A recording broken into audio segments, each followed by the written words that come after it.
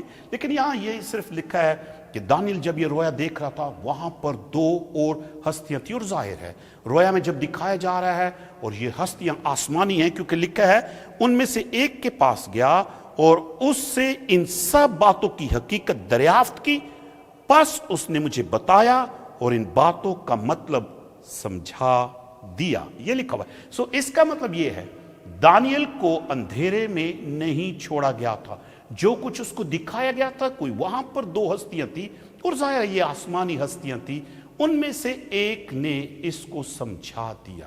8ویں باب میں جب ہم پہنچیں گے اور 9ویں باب اور 10ویں باب میں اس ایک کا نام آئے گا۔ وہ کون ہے؟ جب ہم 8ویں باب میں پہنچیں گے تو اس ایک کا نام لکھا ہوا ہے۔ برکیف آسمانی ہستی نے دانیل کو اس رویا کا مطلب سمجھایا، اور اس سے آگے 17ویں آیت سے آگے وہ اس کی تشریح کرنے لگا ہے۔ آپ کو اور مجھے صرف دھیان سے پڑھ کر اس کو تاریخ میں دیکھنے کی ضرورت ہے کہ کیسے وہ تاریخ میں پورا ہوا۔ آئیے ہم دیکھتے ہیں کیا مطلب ہے جو دانیل کو سمجھایا گیا۔ میں آپ کے سامنے پڑھتا ہوں۔ یہ 4 بڑے حیوان 4 بادشاہ ہیں جو زمین پر برپا ہوں گے۔ 4 بادشاہ دانیل کے وقت سے کون بادشاہ تھے؟ بادشاہ سے مطلب سلطنتیں تھیں جو آنے والی تھیں، لیکن یہ سلطنتیں تو دانیل کے دوسرے باب میں بتا دی گئی تھی۔ تو جی ہاں، یہ وہی سلطنتیں تھیں، وہی 4: بابل، مادی فارس، یونان، روم، اور پھر جیسے اس حیوان کے 10 سینگ اور وہاں مورتی کے 10 انگلیاں تھی، روم جو 10 میں بٹ گیا، اس کے بارے میں تھا یہاں لکھا ہے۔ لیکن آخر پر لکھا ہے 18ویں آیت میں کہ یہ آئیں گے بادشاہ، سلطنت کریں گے، لیکن 18ویں آیت میں جلدی سے سب کا انجام بتا دی گیا۔ لیکن حق تعالیٰ کے مقدس لوگ سلطنت لے لیں گے، اور اب تک، ہاں عبدالآباد تک لکھا ہے اس سلطنت کے مالک رہیں گے۔ ہاں آئیں گے، سو بابل آیا، مادی فارس، یونان آیا، روم آیا، روم بٹا، اور آج آپ اور میں اس بٹی ہوئی حالت میں رہ رہے ہیں۔ لیکن بائبل کی اس پیشن گوئی کو یاد رکھیں، ان کے بارے میں کہا گیا تھا آئیں گے، اور یہ آئے، اور پھر آخر میں لکھا ہے حق تعالیٰ کے مقدس، ایک دن یہ سب کچھ حق تعالیٰ کے مقدس لوگوں کو دیا جائے گا۔ سو دانیل کے 7ویں باب میں ایک خاص حصہ ایسا ہے جس کا پڑھتے وقت صاف پتہ چلتا ہے روح القدس نے دانیل کے ذریعے سے اس کو ہائی لائٹ کرایا۔ آپ کو یاد ہوگا میں نے آپ سے کہا تھا خدا جب سکھاتا ہے، دانیل کی کتاب اور مکاشفے میں ہم دیکھیں گے، 2 اور 7ویں باب میں ہم نے دیکھا کہ خدا چیزوں کی دہرائی کروا سکتا ہے، لیکن پھر وہ کسی ایک حصے پر وضاحت کرتا ہے۔ آئیے دیکھتے ہیں کہ وہ کیا وضاحت تھی۔ تو 19ویں آیت سے 23ویں آیت تک دانیل کسی چیز کے بارے میں جاننا چاہتا ہے، اور یوں لکھا ہے: تب میں نے چاہا کہ چوتھے حیوان کی حقیقت سمجھوں۔ سو یاد ہے چوتھا حیوان ہیبت ناک، ہولناک، لوہے کے دانت، بڑا ظالم، 10 سینگ حیوان کی حقیقت سمجھوں جو ان سب سے مختلف نہایت ہولناک تھا، جس کے دانت لوہے کے، ناخن پیتل کے تھے، جو نگلتا اور ٹکڑے ٹکڑے کرتا، اور جو کچھ باقی بچتا اس کو پاؤں سے لتاڑتا تھا، اور 10 سینگوں کی حقیقت جو اس کے سر پر تھے، اور اس سینگ کی جو نکلا اور جس کے آگے 3 گر گئے۔ سو اس کو کسی ایک سینگ کی فکر ہوئی، حیوان کی 10 سینگوں کی، لیکن پھر وہاں لکھا ہے خاص اس سینگ کی جو نکلا اور جس کے آگے سے 3 سینگ گر گئے، یعنی جس سینگ کی آنکھیں تھی اور ایک منہ تھا، جو بڑے گھمنڈ کی باتیں کرتا تھا، اور جس کی صورت اس کے ساتھیوں سے زیادہ روب دار تھی۔ سو دانیل کی توجہ دلائی گئی اس سینگ کی طرف۔ یہ سینگ نہ صرف آپ دیکھیں گے دانیل کے لیے حیرت کا باعث تھا اور سیکھنے کے لیے کوئی ضروری بات تھی، آپ کے لیے اور میرے لیے بھی خدا نے روح القدس کے وسیلے سے اس کے دل میں ایسی بات ڈالی جو در حقیقت آپ کا اور میرا سوال بنتا ہے۔ سو یہ بات اس نے پوچھی، آیت نمبر 23، کہا میں نے دیکھا کہ وہی سینگ مقدسوں سے جنگ کرتا، ان پر غالب آتا رہا جب تک کہ قدیم الایام نہ آیا۔ کب تک حق تعالیٰ کے مقدس لوگوں کے ساتھ یہ جنگ کرتا چھوٹا سینگ، اور کب تک جنگ کرتا ہے؟ یہاں لکھا ہے جب تک قدیمُل ایام نہ آیا یعنی عدالت نہ ہوئی اور حق تعالیٰ کے مقدس لوگوں کا انصاف نہ کیا گیا اور وقت آنا پہنچا کہ مقدس لوگ سلطنت کے مالک ہوں۔ آپ اور میں خدا کے مقدس لوگوں میں سے ہیں، ہم یسوع مسیح کے وسیلے سے مقدس بنائے گئے ہیں۔ کب سے وہ دسوں میں بٹ چکا ہے، اور اس سینگ کے بارے میں کیا لکھا؟ یہ خدا کے مقدسوں کے ساتھ جنگ کرتا رہا۔ اس کا کچھ تعلق ہے آپ کے ساتھ اور میرے ساتھ۔ کیا اس کی تشریح کی گئی؟ جی، آیت نمبر 23 میں اس کی تشریح موجود ہے۔ سو دانیل کی کتاب میں آئیے ذرا دیکھتے ہیں، مشکل نہیں ہے۔ بہت سارے لوگ اس کے بارے میں پتہ نہیں کیسے کیسے خیالات مفروضے انہوں نے اختیار کر رکھے ہیں، شخصی آراء ہیں ان کی، اپنے نظریات ہیں، لیکن میں چاہتا ہوں آپ بائبل کو دھیان سے سنیں۔ وہ جو ہستی وہاں موجود تھی، اس نے باقی چیزوں کی تشریح کی، اس نے اس کی بھی تشریح کی ہے۔ آپ کو بائبل کے قریب رہنے کی ضرورت ہے۔ یوں لکھا ہے آیت نمبر 23 میں، سو وہاں اس نے کہا چوتھا حیوان دنیا کی چوتھی سلطنت ہے۔ تو بہت آرام سے ہم دیکھ سکتے ہیں دانیل بابل کے زمانے میں اگلی سلطنت مادی اور فارسیوں کی، اس سے اگلی سلطنت یونان کی، چوتھی سلطنت روم کی سلطنت تھی۔ اس نے کہا وہ چوتھا حیوان دنیا کی چوتھی سلطنت ہے اور تمام زمین کو نگل جائے گی اور اسے لتاڑ کر ٹکڑے ٹکڑے کرے گی۔ سو روم کی سلطنت باقی تمام سلطنتوں سے وسیع تر تھی۔ اس نے بڑے پیمانے پر مغرب اور مشرق دونوں میں جہاں تک دنیا آباد تھی اس نے اپنی حکومت کو قائم کیا۔ سو لکھا ٹکڑے ٹکڑے کرے گی، اور وہ 10 سینگ، کیا لکھا ہے؟ وہ 10 سینگ 10 بادشاہ ہیں، اور بادشاہ برابر ایک سلطنت کے، وہ سلطنتیں ہیں جو اس سلطنت میں برپا ہوں گی۔ سو روم کے اندر کون سی سلطنتیں برپا ہوئیں؟ یاد رکھیے ہم نے دانیل کے دوسرے باب میں بھی سیکھا تھا، بابل کے پاس بعد اگلی کوئی نسل آئی مادیوں اور فارسیوں کی، اس کے بعد یونانی اگلی نسل، اس کے بعد رومیوں کے بعد اگلی کوئی نسل نہیں، اس کے اندر ایسا تفرقہ ہوا کہ لکھا ہے اس سلطنت میں برپا ہوں گے۔ تو یہ 10 سینگ اصل میں روم کا 10 میں بٹ جانا، اور تاریخ ہمیں بتاتی یہ کوئی اتفاق نہیں ہے کہ روم اصل میں 10 میں بٹ گیا، جن میں پہلے آسٹروگوتس تھے، پھر فرینکس تھے، یہ پرانے نام ہیں جب یہ بٹے۔ سوئی، Anglo Saxons, لمبارڈز، ویسیگوتس، Vandals, علامانی، and then ہورلائے اور برگنینز، یہ 10 سلطنتیں تھیں۔ اور یہ حیرت کی بات، روم کو کسی نے فتح نہیں کیا، اس کے اپنے قبیلوں نے آپس میں جنگ کر کے روم کو بانٹ لیا۔ اور یہاں لکھا ہے کہ وہ چوتھا حیوان دنیا کی چوتھی سلطنت ہے، اور وہ 10 بادشاہ وہ ہیں جو اس میں برپا ہوں گے۔ اب آئیے وہ چھوٹے سینگ کے بارے میں کیا کہتا ہے۔ اب یہ چھوٹا سینگ، کیا ہم اس کی پہچان کر سکتے ہیں؟ جی ہاں کر سکتے ہیں، کیونکہ اس کی پہچان کے لیے کچھ باتیں دی گئی ہیں۔ چھوٹا سینگ کس طاقت کی علامت ہے، اور یہ سینگ جو بھی کام کرتا ہے وہاں ذکر ہے، اور ہم تاریخ میں دیکھ سکتے ہیں کہ یہ سینگ کس طرح سے آیا اور اس نے کام کیا۔ بہت سارے لوگ یہاں پر آ کر رک جاتے ہیں، وہ سوچتے ہیں ہاں 10 میں بٹ گئے، ابھی یہ چھوٹا سینگ نہیں آیا۔ کیوں وہ اس طرح سے سوچ سکتے ہیں؟ در حقیقت ابلیس نہیں چاہتا کہ آپ سچائی سے واقف ہوں، کیونکہ اگر آپ سچ جان جائیں گے تو آپ اس کی پہچان کر کے ان باتوں سے پرہیز کریں گے جو اس نے جھوٹ کو سچ بنا کر پیش کیا ہے۔ سو آئیے ہم دیکھتے ہیں کہ بائبل میں اس کے بارے میں کیا لکھا ہے۔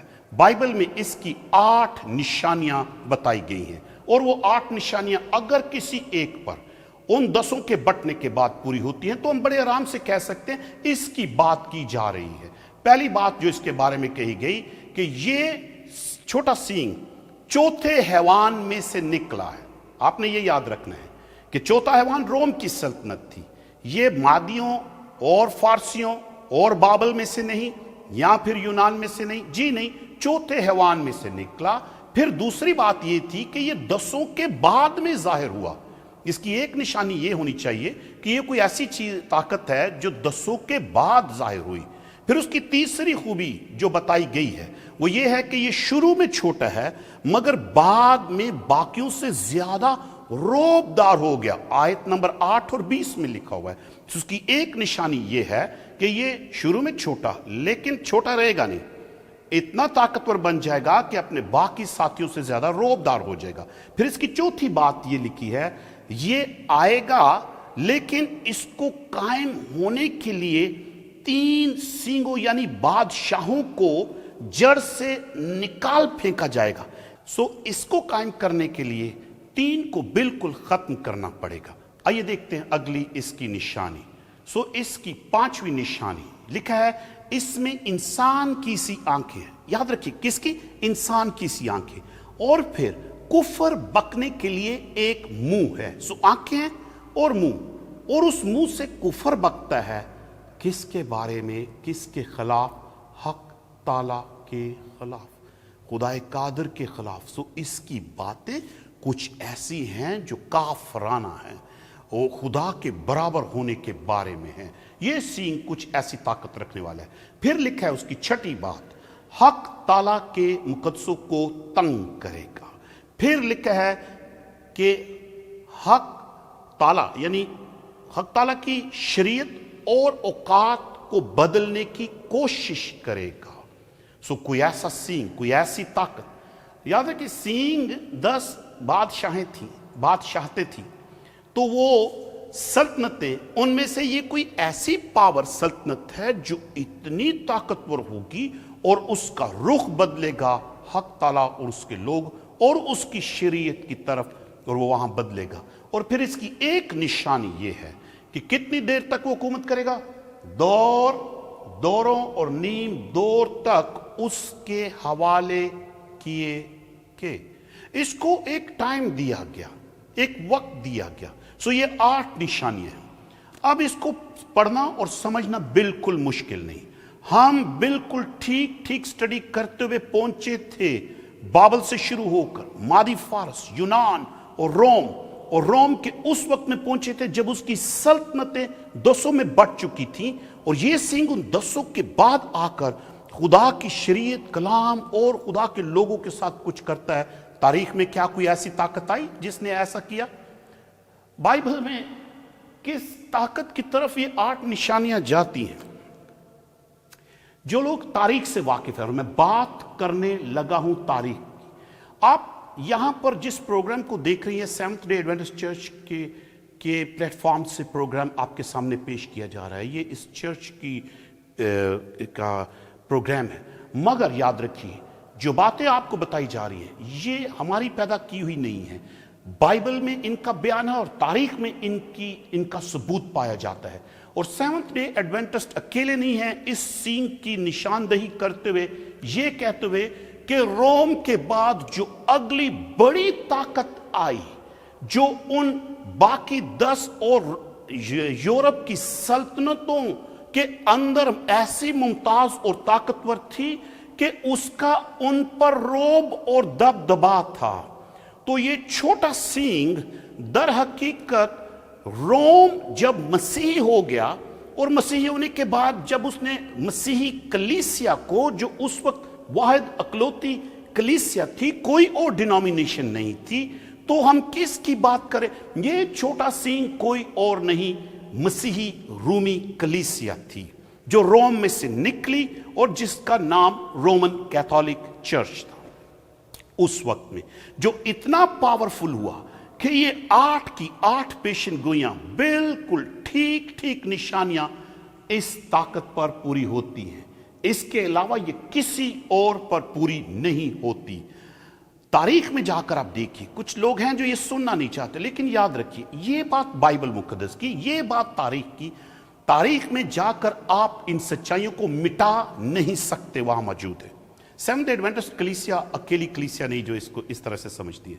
یہ صرف حال ہی میں کچھ ایسا ہوا ہے جہاں پر لوگوں نے توجہ یہاں سے ہٹا کر کہیں اور لگانے کے لیے یہ کہنا شروع کیا کہ یہ چھوٹا سینگ ابھی آنے والا ہے. مگر یاد رکھیے مارٹن لوتھر جب الگ ہوا تھا، اس نے جب مطالعہ کیا تو اس کے بقول اور جتنے بھی پیشن گوئیوں کا مطالعہ کرنے والے تھے، وہ مشہور سائنسدان لا آف موشن پیش کرنے والے خدا کے وہ بندے مطالعہ کرنے والے تھے، جس نے پیشن گوئیوں کا مطالعہ کیا، اور پھر اس کے مطابق اور جتنے بھی ریفارمرز تھے جب وہ مطالعہ کرتے اور بیان کرتے، وہ اس چھوٹے سینگ میں رومن کیتھولک چرچ کو اور اس کے ہیڈ کو دیکھا کرتے تھے۔ سو یہ دیکھتے ہیں کہ کیسے یہ 8 کی 8 پیشن گوئیاں اس رومی کلیسیا پر پوری ہوتی ہیں۔ وہاں لکھا تھا کہ چوتھے حیوان سے نکلے گا، چوتھا حیوان روم تھا۔ سو اس سلطنت میں سے نکلنے والا، آپ اور میں جانتے ہیں تاریخ میں رومی دور کی کلیسیا روم سے نکلی، اور آج بھی اس کا نام رومن کیتھولک چرچ۔ رومن کیوں؟ رومن کا بائبل کے ساتھ کیا تعلق ہے؟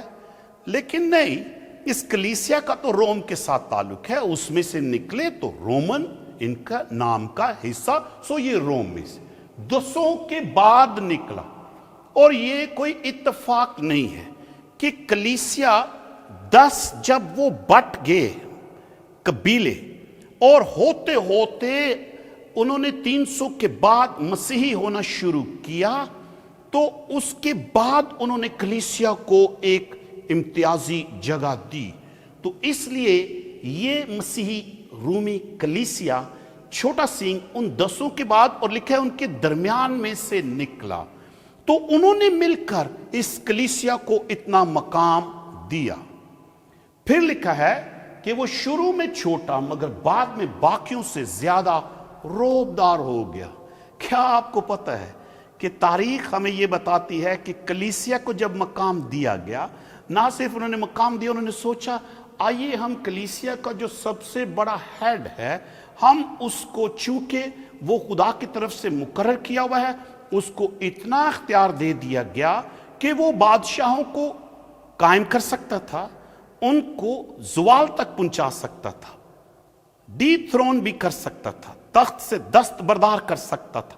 اور تاریخ میں ایسے واقعات موجود ہیں کہ اگر کسی سلطنت کے بادشاہ نے بات نہ مانی تو پوپ کے کہنے سے، ہیڈ کے کہنے سے، اس کی رعایا سے کہا گیا کہ آپ اس بادشاہ کی بات مت مانیں، اس کو ایکسکمیونیکیٹ کیا جا سکتا ہے۔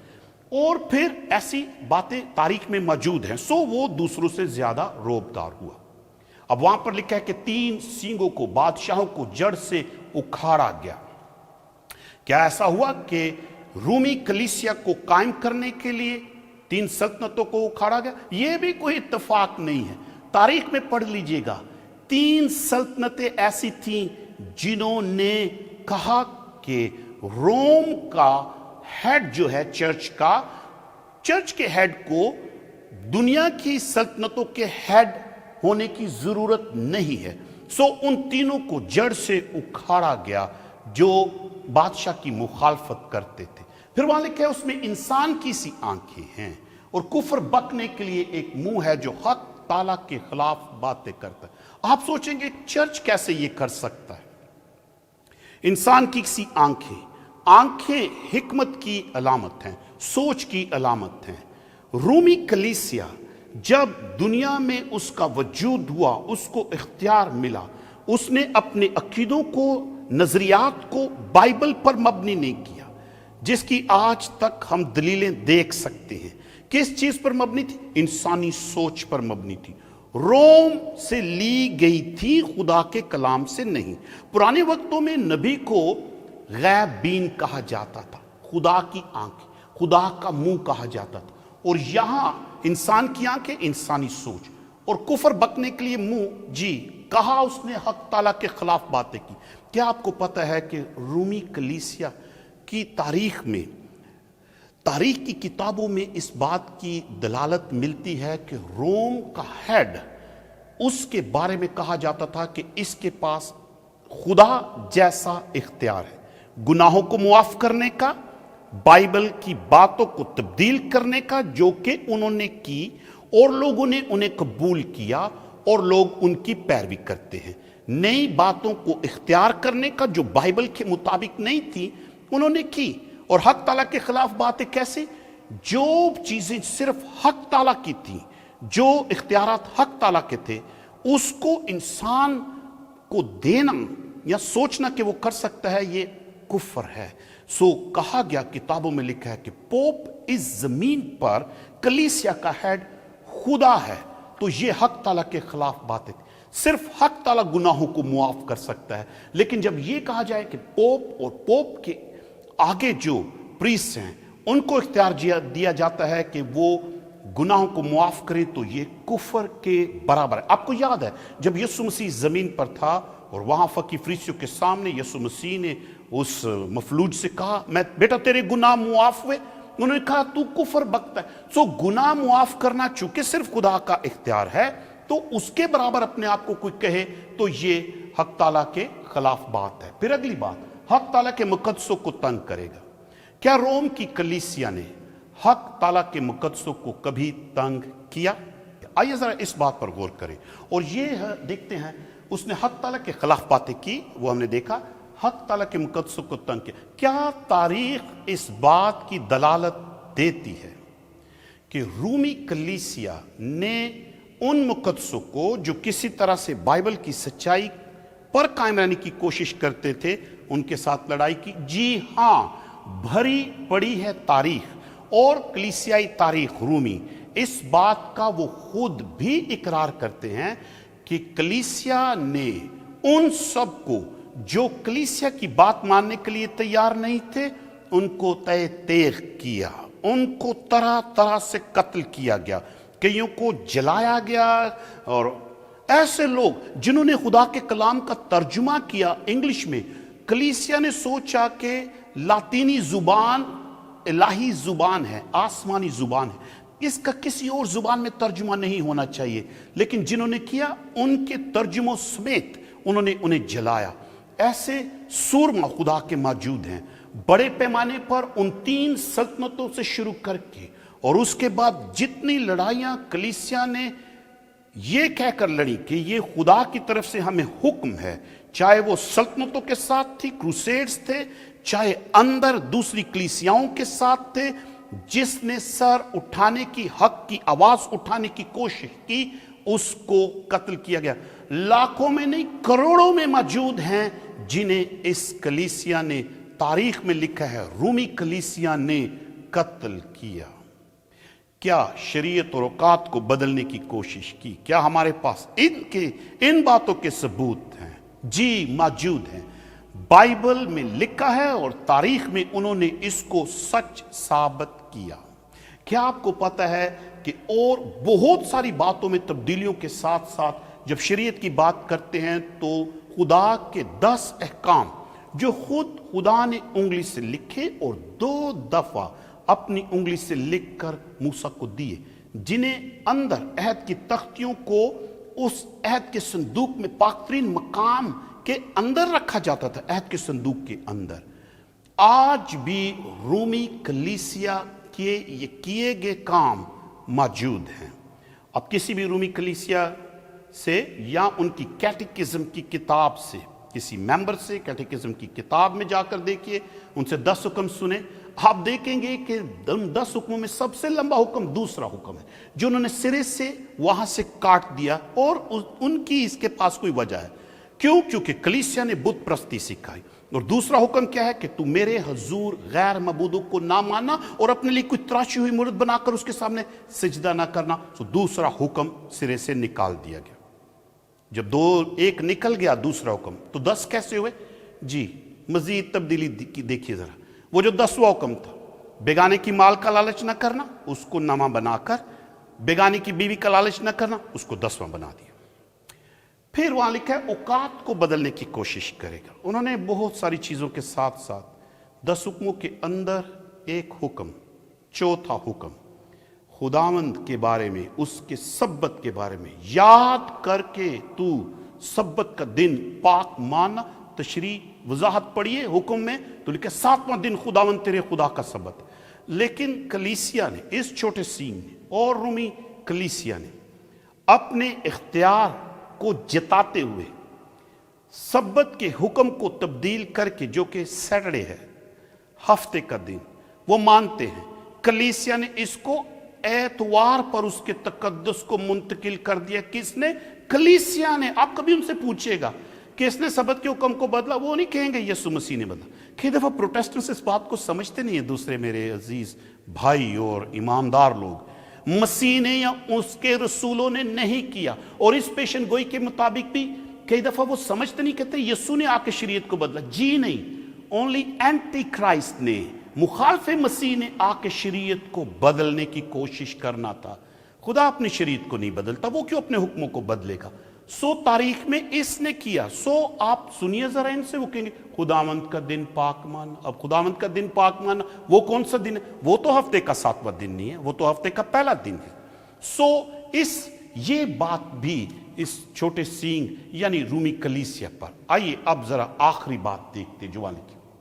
والے کہا ہے ایک دور اور دوروں اور نیم دور تک یہ وقت اس کو دیا گیا۔ اب یہ دوروں نیم دور، ویسے تو میں آپ کو بتا دوں 538 میں یہ کلیسیا قائم ہوئی، 538 میں، کیونکہ 538 عیسوی وہ سال تھا جب آخری طاقت جو تھی ان کو زیر کیا گیا تھا، اور پھر وہاں سے شروع کر کے اس سینگ کا، چھوٹے سینگ کا، کلیسیا کا اختیار قائم ہو گیا۔ اور دوروں اور نیم دور 1260 دن، اور پیشن گوئی میں ایک دن 1 سال کے برابر، اتنے سال 1798 تک دنیا پر راج کیا۔ اور آپ ویسے بھی کسی سے پوچھیں کہ رومی کلیسیا نے کتنی دیر دنیا پر حکومت کی، وہ کہیں گے، لوگ جو تاریخ کو جانتے وہ کہیں گے جی تقریباً 100 سال، 1000 سال۔ اب 1000 سال اصل میں پیشن گوئی میں 1260 سال ہیں، تو 1000 سال وہ کہتے ہیں، تو ہے، ایسے ہے۔ اب یہ کیسے ہم اس پر پہنچے؟ آئیے ذرا غور کرتے ہیں۔ وہاں لکھا ہے بائبل مقدس میں دوروں اور نیم دور۔ بائبل مقدس میں 7 مرتبہ اس وقت کا ذکر کیا گیا ہے۔ اس کو ایسے مت سمجھیے، ایسے ہی مت لیجئے، اس کو لائٹ مت لیجئے۔ یہ 7 مرتبہ 2 دفعہ دانیل کی کتاب میں، یہاں آنے کے بعد 7ویں باب کے بعد یہ 12ویں باب میں دوبارہ آئے گا، لیکن 5 مرتبہ مکاشفہ کی کتاب میں، 11ویں باب میں، 12ویں باب میں، 13ویں باب میں، 7 مرتبہ۔ سو اس وقت کو صحیح سمجھنا، اس میں کوئی غلط نہیں کرنا بہت ضروری ہے۔ دور برابر 1 سال ہے، تو جب وہ دور کہتے تھے تو برابر 1 سال۔ سو اس طرح سے بنے گا دوروں، سال 2 سال، اور نیم دور آدھا سال، 3.5 سال۔ تو یہ 3.5 سال ہے۔ اب 3.5 سال سے مطلب کون سے سال لینے؟ بائبل مقدس میں یہودی سال جو تھے وہ صرف 360 دنوں پر مبنی ہوتے تھے، وہ 365 یا پھر لیپ کا سال 366 نہیں ہوتے تھے، وہ 360 دنوں کے ہوتے تھے۔ سو جب ہم اس کو اس طرح سے دیکھتے ہیں، 1 سال، 2 سال، اور یہ بنتے ہیں 1260 دن، 42 مہینے، 3.5 سال۔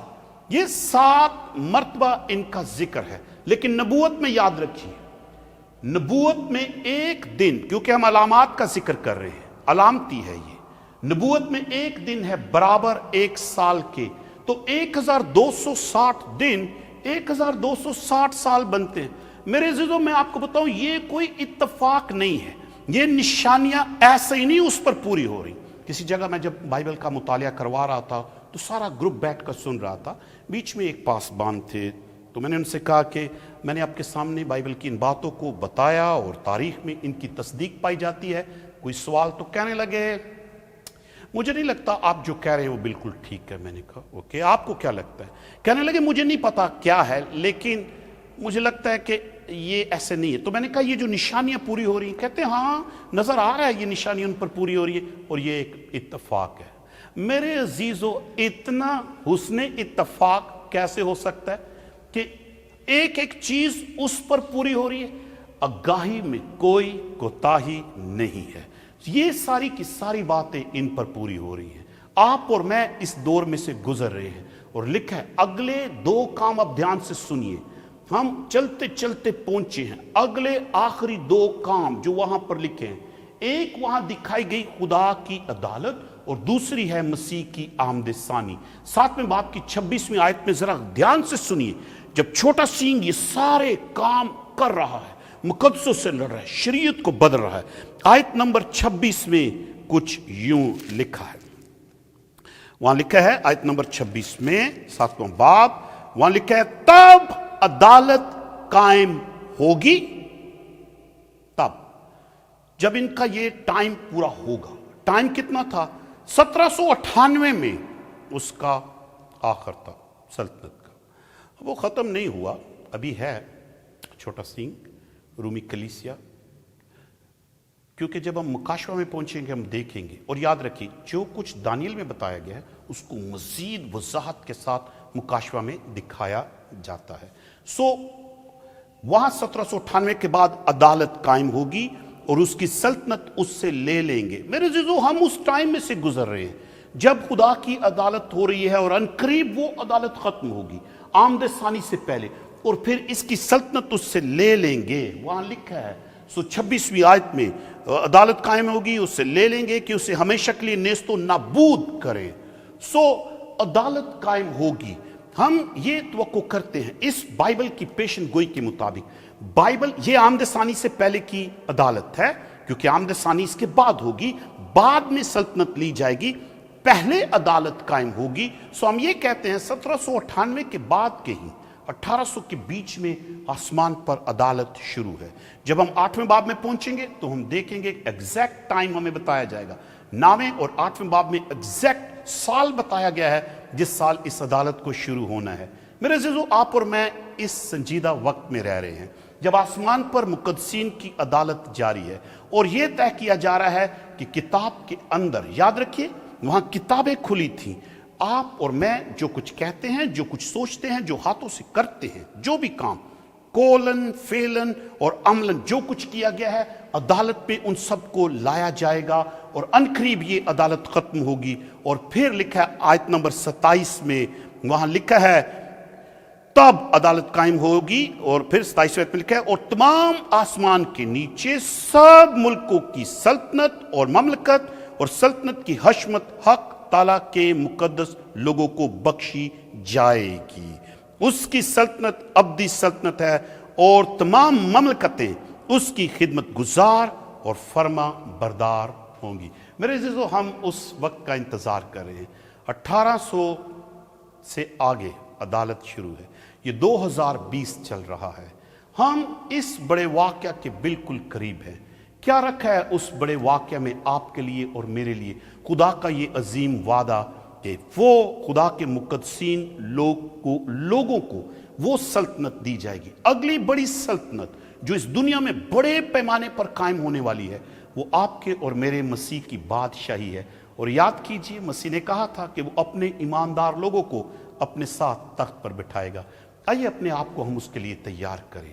یہ وہ وقت ہے، ہم اس چھوٹے سینگ کے وقت میں رہ رہے ہیں، ہم اس عدالت کے وقت میں رہ رہے ہیں۔